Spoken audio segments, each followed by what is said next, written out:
Welcome to the Tournament Poker Edge podcast, brought to you by TournamentPokerEdge.com, the only podcast dedicated exclusively to poker tournament strategy. Now here's your host, Clayton Fletcher.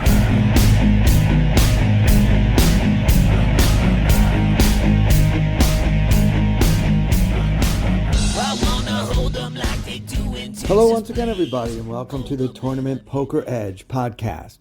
I'm your host, Clayton Fletcher, in New York City, where the pollen count is finally starting to go down a little bit. I want to apologize first and foremost for the quality of my speaking voice on last week's episode. No one really likes to hear his or her own voice on a recording, but I really hated the sound of mine last week when I was severely afflicted by the effects of pollination in and around New York City. So I'm happy to say it's getting much better. I'm still not 100%, but I'm feeling fine. And I'm ready to bring you a full-length featured episode this week, continuing our hand history review of day one of the Venom PKO, a $2,650 buy-in progressive knockout bounty tournament that I played recently, earlier this month, on a little website called Americas Cardroom. Before we get into that, I wanted to let you know that if you are in the market for a poker training site, you should look no further than TournamentPokerEdge.com. We have some of the best coaches in the business.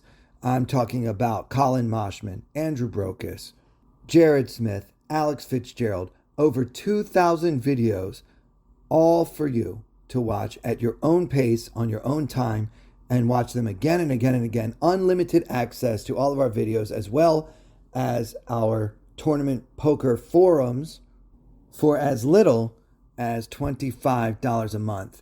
Visit TournamentPokerEdge.com. So we were more than halfway through day one in this $2,650 PKO event on ACR, and we were doing quite well. The blinds were 6,500 and 13,000 with a 1,950 ante. Why have round numbers, right?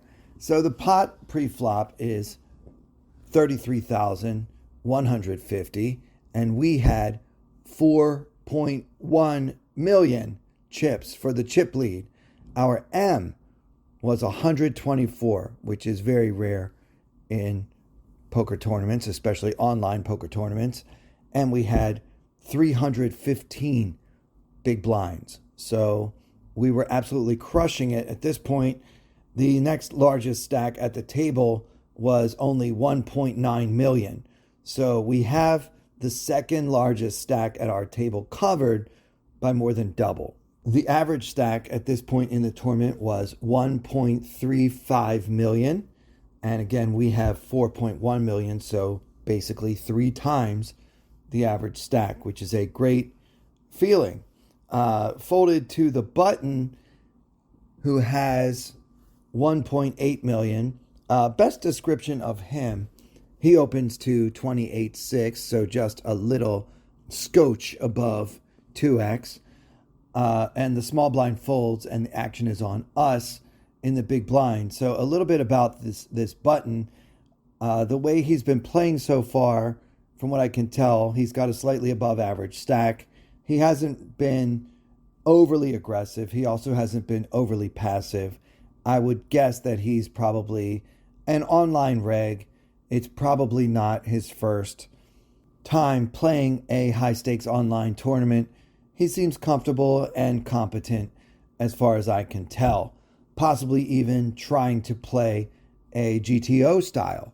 So if that's what he's going for, theoretically, we can't beat him. So our best hope is actually to try to break even against this player. So with all that in mind, we are in the big blind, holding the queen of clubs and 6 of clubs. So queen 6 suited against just over a min raise. With the blinds and antes that are already in the pot, we're getting about 4.5 to 1 on a call, and we have a suited queen. I believe the solver would have us calling here, but it's probably not a huge mistake if you want to fold. You don't have to always defend your big blind, especially against tough opponents. You will be out of position. Your hand isn't that great. You might even get into trouble if you happen to flop a queen and he can beat it. So, in theory, folding is probably just a little bit worse than calling. Although, to be fair, I haven't actually run this through PKO, but I believe that Queen 6 offsuit is a fold and Queen 6 is a call at this stack depth and with these numbers, yada yada. So if you want to fold and make a tiny mistake, that is fine, because there are other things to consider, such as preserving our chip lead, not putting ourselves in a rough position if we happen to flop a flush draw on a paired board or a queen high flop, that we could get into trouble. So if you want to tell me that this is not a defend for you and that you just want to fold your hand and move on to the next one, let him steal your big blind. Again, I do not believe that is a big mistake, but I did elect to call. I think the worst play here is actually to 3-bet, because you effectively turn Queen 6 suited into 7 deuce, right? When we 3-bet here, we're actually hoping that our opponent just goes away. And I think that we have a little bit too much pot equity versus his range and a little too much playability for that to be a good idea with this type of hand. So I do believe in having a fairly robust range for 3-betting against a button raise when you are in the big blind. I think that you should do that with very strong hands, such as obviously pocket aces, kings, ace, king, maybe even all the way down to ace 10 or ace 9 plus king, queen, king, jack, at least some of the time with those ladder hands. And then making sure you have a few bluffs. I like to use jack 4 offsuit, 10 deuce offsuit, and maybe, so I don't do it too often, just make sure that they are not the same color. So one red and one black.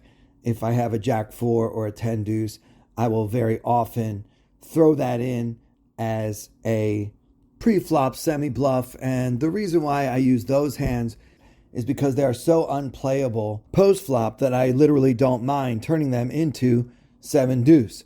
Now you might say, well, Clayton, why not just use 7 deuce? And you can, if you want to, include 7 deuce, 8 deuce.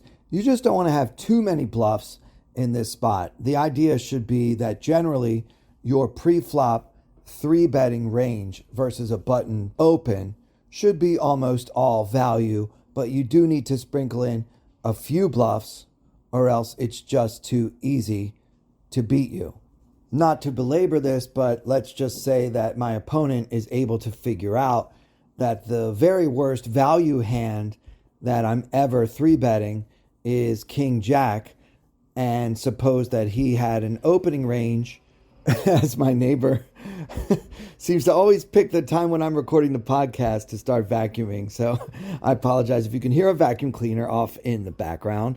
But anyway, I was saying, if the button has an opening range from the button that includes hands like King 10, Queen 10, and knows that whenever you 3-bet, you always have at least King Jack or better, then it's just too easy for that opponent to stay out of trouble versus such a strong set of hands.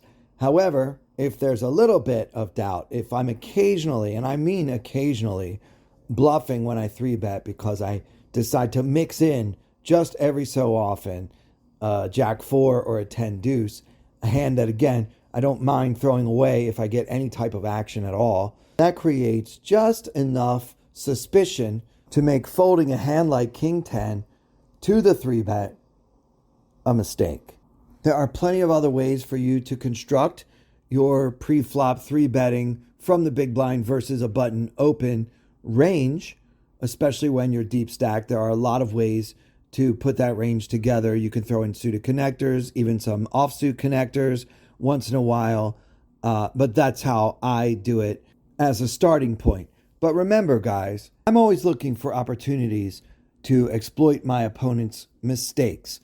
So if I notice that you open from the button every time I'm in the big blind, I may start loosening up my pre-flop 3-betting range, especially if you've shown a noticeable lack of willingness to call those 3 bets and continue in the hand.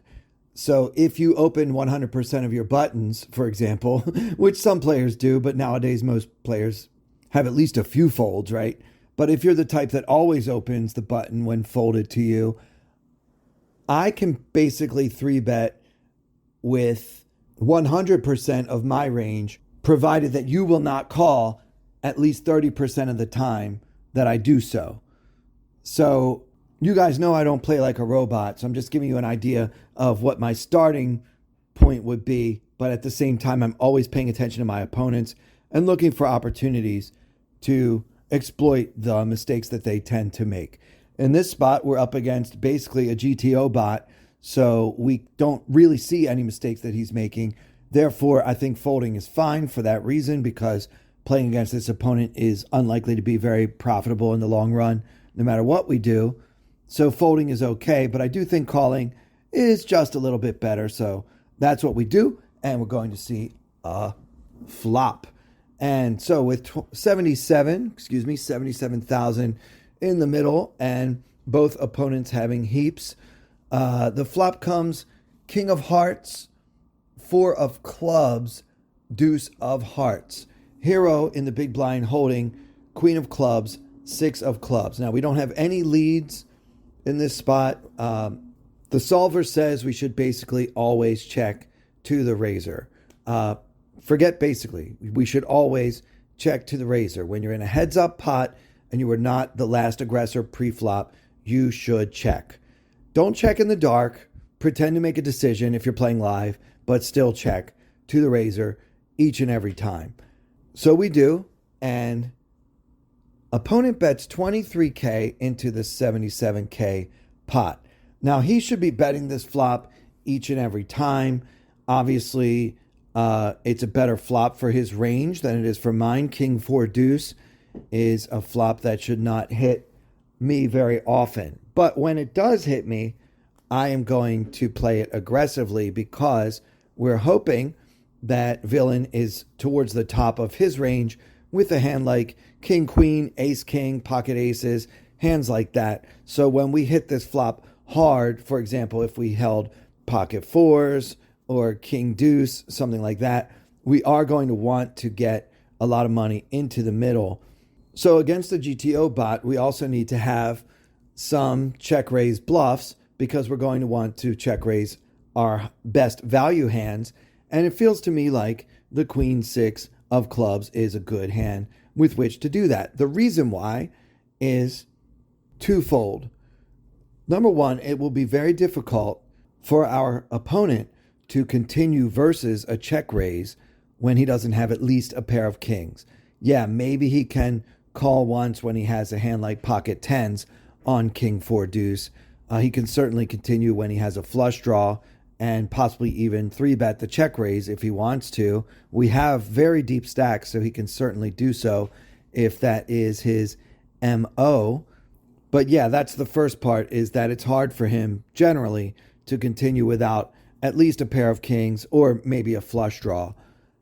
Now, the second reason I like making this type of play with this exact hand is that we have so many continue cards on the turn.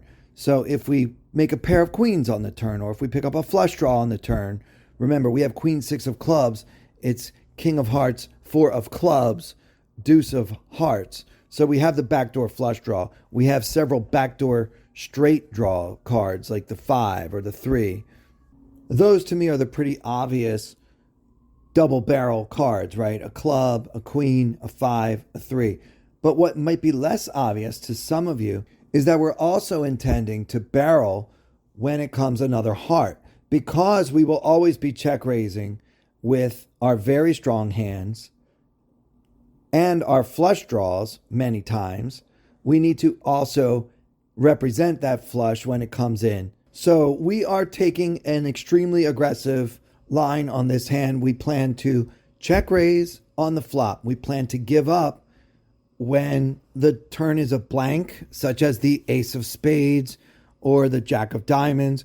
We're planning to continue on any queen any club, and any heart, plus a 5 or a 3. So that's a lot of barrel cards now. And on any one of those barrel cards, we are planning on making a sizable wager on 4th Street. So imagine that you are the original raiser and you have something like pocket 10s. So maybe, you want to call the flop check raise, but then when it comes a heart on the turn, especially if my pocket 10s are black, are you really going to call a really big bet on 4th Street knowing that Clayton has the hammer of future betting? Even if GTO strategy has it as sometimes a call just so that you're not too bluffable, many of these players are not able to stand the heat. And by the way, we're also planning another big river bet in the event that it comes a heart and then a blank, because we need to represent that flush, because we have chosen to check raise the flop, and because we will often have a flush draw when we make that play. This check raise barrel line is extremely hard to defend, because most of the time when players take this line, they're just not bluffing enough. And most people sense that, and even if they are trying to play a GTO style, in my experience, they actually can't stand the heat and end up throwing their hands away.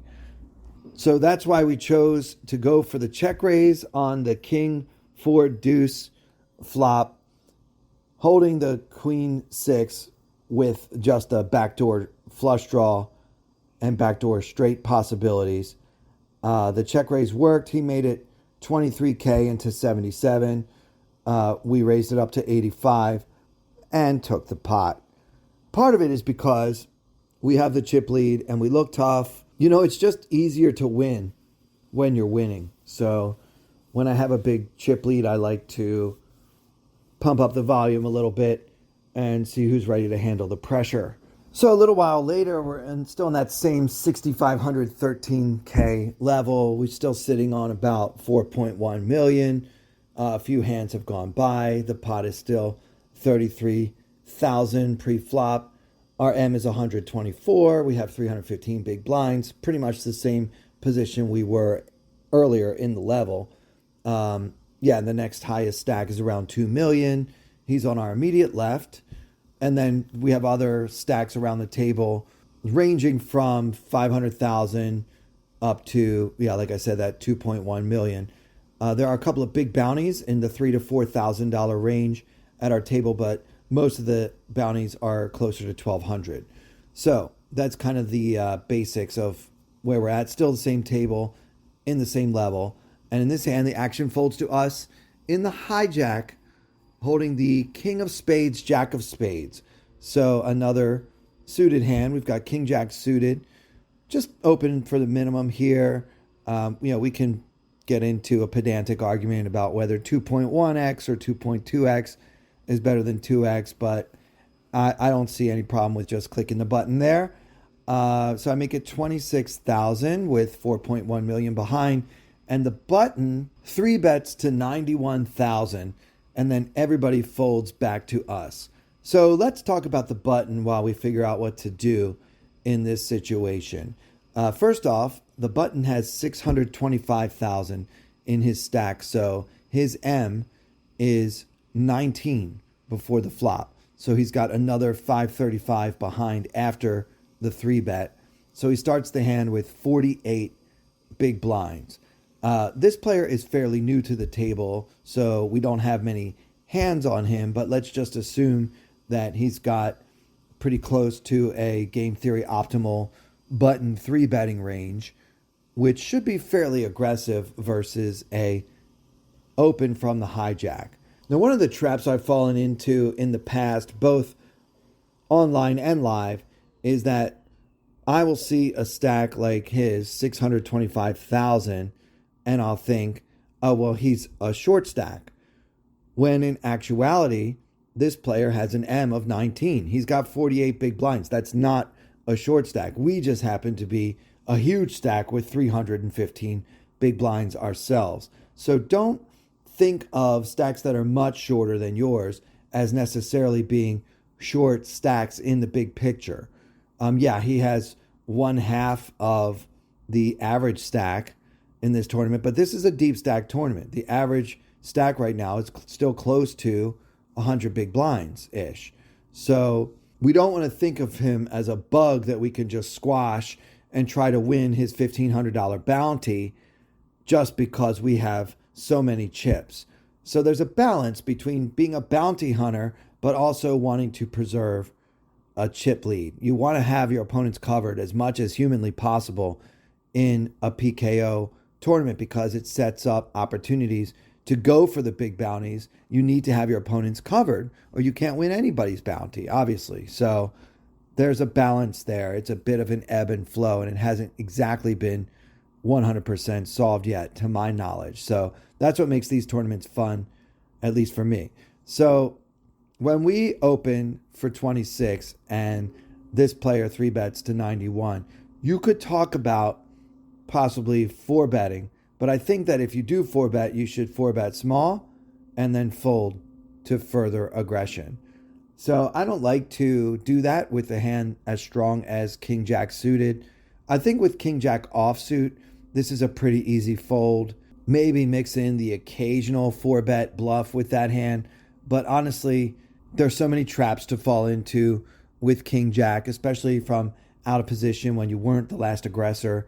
It might just be better to fold. And maybe this is a fold too, especially because his sizing is a little more than 3x, so it's not a trivially easy call. I'm getting about 2-1, a little worse on a call, so it's pretty close, actually. You could shove and go for the bounty, but that just seems a bit excessive to me. Why risk 48 big blinds with such a marginal hand? This hand to me is a little too good to fold, but I think that folding is fine. I think that 4-betting rather with the intention of folding to further action is also fine. I elected to just call, not as a compromise. Andrew Brokus teaches us that calling is not a compromise. But I just think that calling is actually the best play. We'll still have plenty of chips behind. We should set up a halfway decent SPR and look to flop well. So that's what I decided to do. Just call. I'd like to hear your thoughts on this street because this is something we've talked about on this podcast before. But in the old days, you could spot the fish at the table because he would be the one player who always calls the 3-bet from out of position. When you call 3-bets from out of position, you are putting yourself in a disadvantageous spot. So you need to have a strong reason for doing so. In my case here, I just think my hand is a little too good to fold. Also, the game has changed so much since that was the prevailing wisdom, and now players 3-bet with such a wide range that we need to be calling a lot more often than we ever used to when we get 3-bet and we are out of position. Otherwise, we just become way too exploitable. So I want to call and see a flop. Now the pot is 215,000 and our opponent has about 535 behind. So the effective SPR is 2.5. And the flop is a miracle Jack, Jack, deuce with no spades. We have King, Jack of spades. So we flop trips. And, this is how you maintain a chip lead in a poker tournament. I just felt like I was hitting every flop. And when I bluffed, they folded. When I value bet, they called. And on and on and on. We all have a day like that every once in a while, and this was mine. So, as usual, we always want to check in a heads-up pot when you were not the last aggressor. You want to check to the last aggressor when you're out of position. So, we're always checking on every single flop here. Remember, there are 2 diamonds on the flop, Jack, Jack, deuce with 2 diamonds. We check, and our opponent bets only 47,000 into the 215,000 pot. So he's put in about 25% pot, which I think he should be doing quite a bit, both for value and as a bluff. He might not want to bet at all if he has a hand like ace king, ace queen, although probably betting occasionally with those hands, particularly when one has a diamond, is okay. Of course, we do block ace king a little bit with our king jack suited. But yeah, certainly ace queen can bet here with the ace of diamonds, probably wanting to just check behind a lot without a diamond. The reason being, it is very difficult for this opponent to get action from worse when he has just ace queen high. So it's better to just check and not get blown off of a hand that figures to be good a lot, but also can't really stand a raise. So when you're in that spot, it's often best to just check, especially against an aggressive opponent like Clayton. So he does bet. I don't know what he has, but he bets 47 into 215. And of course, we need to raise here. Now, you might think, well, our hand is so strong. We have the board locked up. It's Jack, Jack, deuce. Clayton, come on. You don't want to blow him off his hand, right? If that's the way you see it, I respect that, but I disagree because I want to check raise this board a lot. I tend to play very aggressively on paired boards in general, especially when I'm the player who's more likely to have the card that paired. Now, in this case, I suppose our opponent could have put a hand like ace jack into his pre-flop 3-betting range. Okay, that's fine. So maybe he is somewhat likely to have a jack himself. But I think that so much of my raise calling range pre-flop is going to be hands like the one I have, king jack suited, maybe queen jack suited, maybe even jack 10 suited. At this stack depth is probably not a bad call by me. Certainly ace jack suited could have considered 4-betting, but I will have it some of the time. And ace jack offsuit as well. In this day and age, when players 3-bet so wide, you can't be folding ace jack just because the button decided to 3-bet. So I could easily have that hand too. I'm going to want to represent this jack a lot when I don't have it. Like, say, for example, I do have a hand like ace 5 of diamonds, right? So I flop a flush draw and I want to semi-bluff, check raise, semi-bluff on the jack, jack, deuce with 2 diamonds board. That's the type of hand I should have a lot when I check raise. So I need to also have a nutty hand some of the time. Also, when my opponent has something, and I mean something strong that he should be 3-betting before the flop, hands like pocket aces, pocket kings, pocket queens, all of those hands should be continuing versus the check raise. And we already said he shouldn't have been c-betting with ace queen very often. So what hands does he bet on this flop? Well, the big pairs and probably some smaller pairs too. Hands like pocket 10s, pocket 9s, right? All of those hands should be c-betting here, as well as complete misses with hands like queen 10 that he bluffed pre-flop, suited aces that totally missed this board, hands like that. So when we check raise, we're unlikely to get any further action from his worst holdings, but we're very likely to get action from his best holdings. So that's an argument for check raising here when we have the nuts. We need to have some value in our check raising range. So if you're not going to check raise when you have a jack here, you can't check raise when you just have a flush draw here. So that's why we just have to go for it and hope that this player can continue. We check raise to 114,000. Remember, our opponent now has less than 500,000 behind. We're hoping he shoves with a hand like pocket aces, but alas, he folds and we don't collect his bounty. But I still think that not slow playing is the correct strategy in this situation. Now, I promised you guys I would finish all the key hands from day 1 of this event this week, and I always keep my word, so let's go. One more hand from day 1. In this hand, the blinds are up to 7K, 14K with 2,100 ante. We happen to be at a 7-handed table right now, and the pot is 35,700. We are still tournament chip leader with 4.3 million, but the gap is closing a little bit. This is about 30 or 40 minutes after the previous hand. A player at another table has over 3 million, so we're not winning this race by 20 miles like we were a while ago, but we're still very, very comfortably ahead of everyone else in the event. Our M is 120. We have 307 big blinds. No one else at our table has over 2 million. So we've got everyone covered like we did before by more than double. The action folds to the hijack, who is a loose aggressive Brazilian player. He opens to 32,200. Now this is more than 2x. 2x would be 28,000, right? He's got 1.5 million behind and a $2,000 bounty for us to try to win should we choose to. We are in the cutoff to his left with pocket queens. Pretty clear 3-bet here. I think we make it 107,000.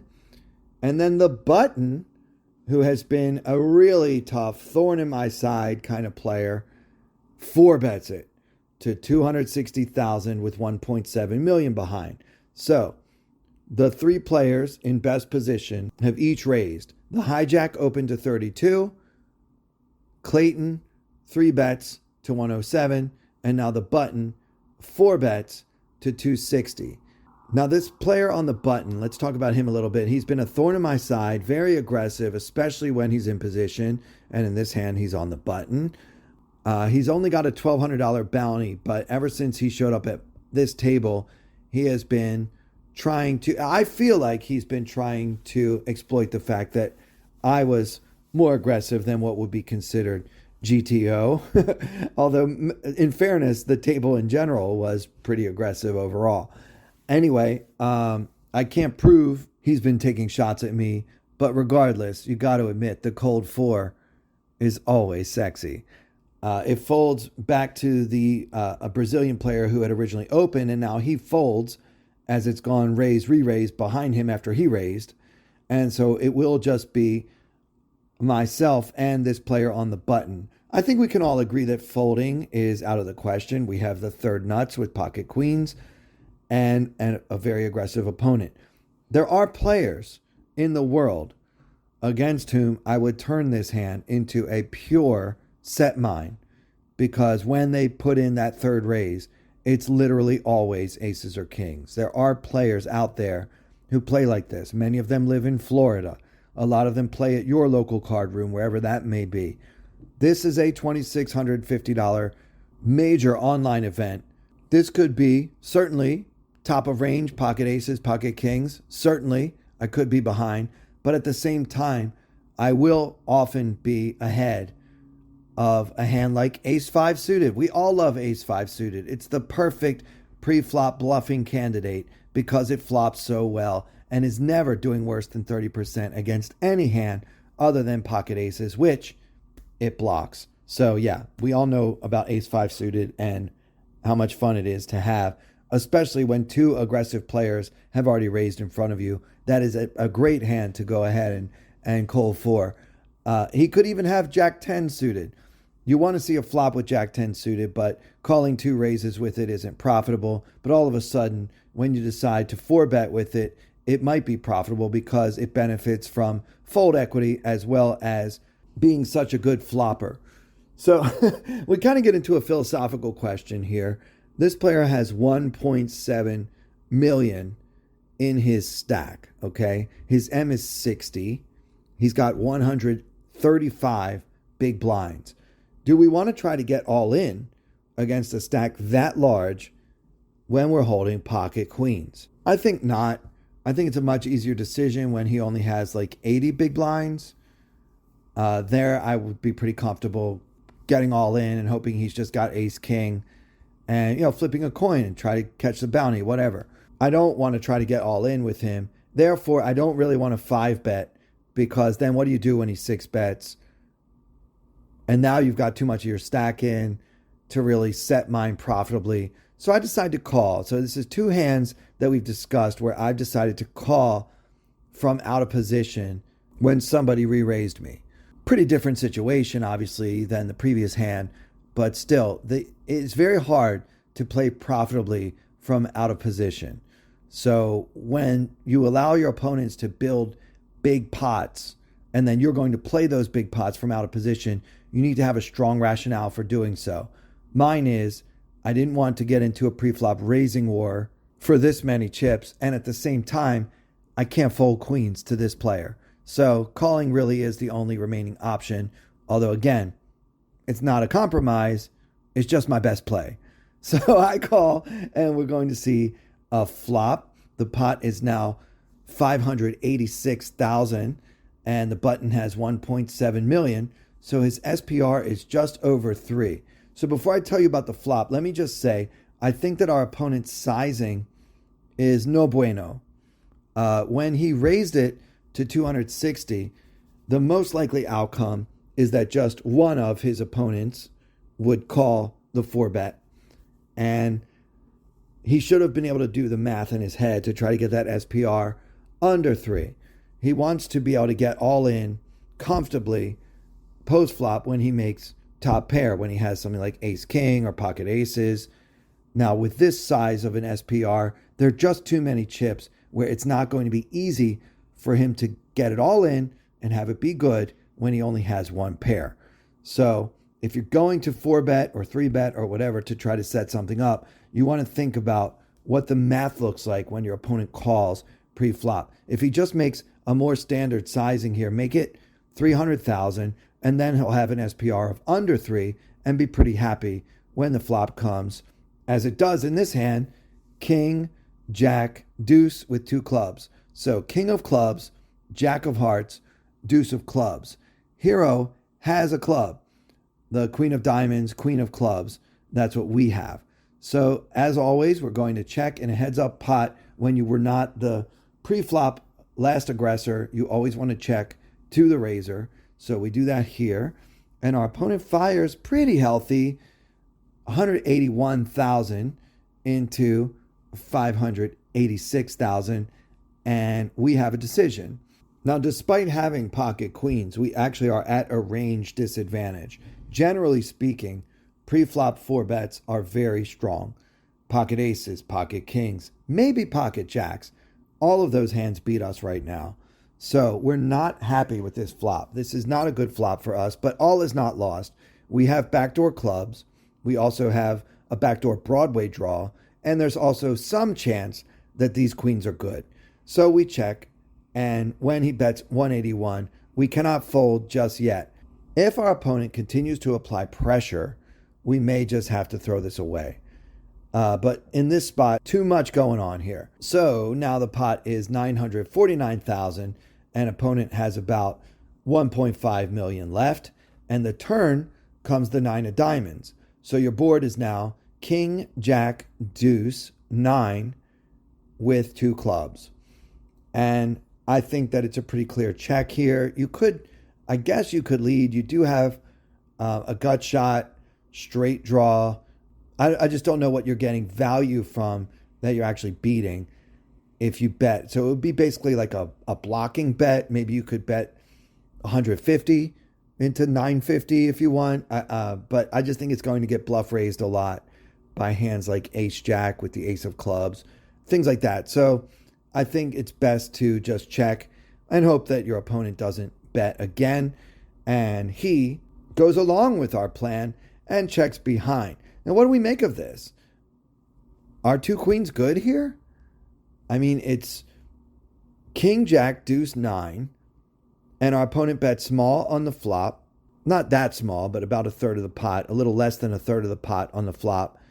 And now decides not to bet the turn. Well, I'm still not convinced that queens are good because our opponent could still have ace king and just not like how coordinated the board is getting. Want to do some pot control because he already screwed up and had too big of a SPR to begin with. So now he can't really get 3 streets of value with a hand like ace king or pocket aces. That's a distinct possibility. So just because he checked doesn't mean that we should be in love with our queens. I'm still hoping to hit a 10 and try to get there. But even then, who knows, he could have ace queen, but we blocked that pretty hard. And we're not going to worry about everything, right, guys? So we're happy to see him check behind. The river is the deuce of diamonds for a final board of king, jack, deuce, 9, deuce. No flush. So do you want to lead or do you want to check again? At this point, I started feeling confident about my hand strength and thought that possibly ace, jack could give us action, as well as some of his bluffs, like the Jack 10 suited that I mentioned earlier might be able to give us action, and just hope that we have ace queen, right?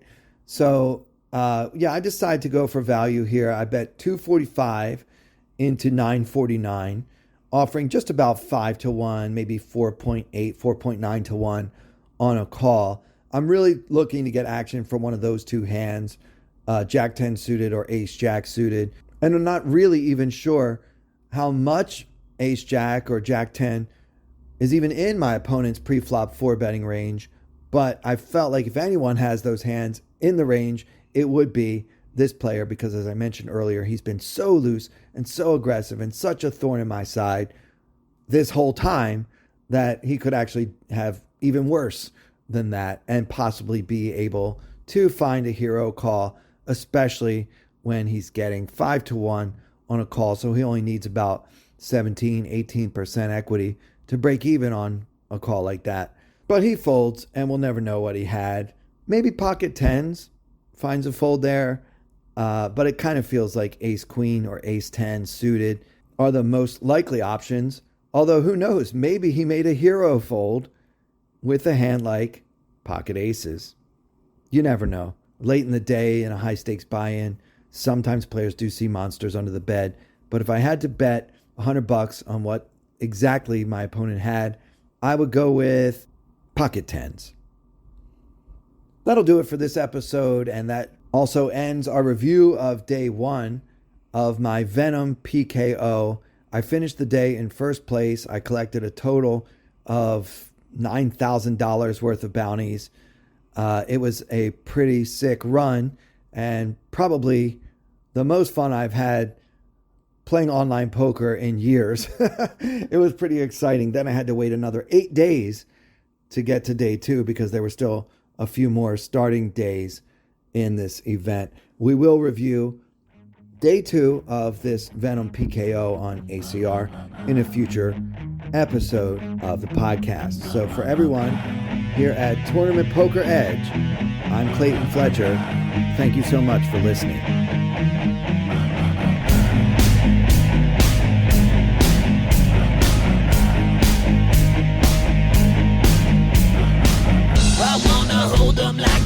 In Texas, please fold them, let them hit me, raise it, baby, stay with me.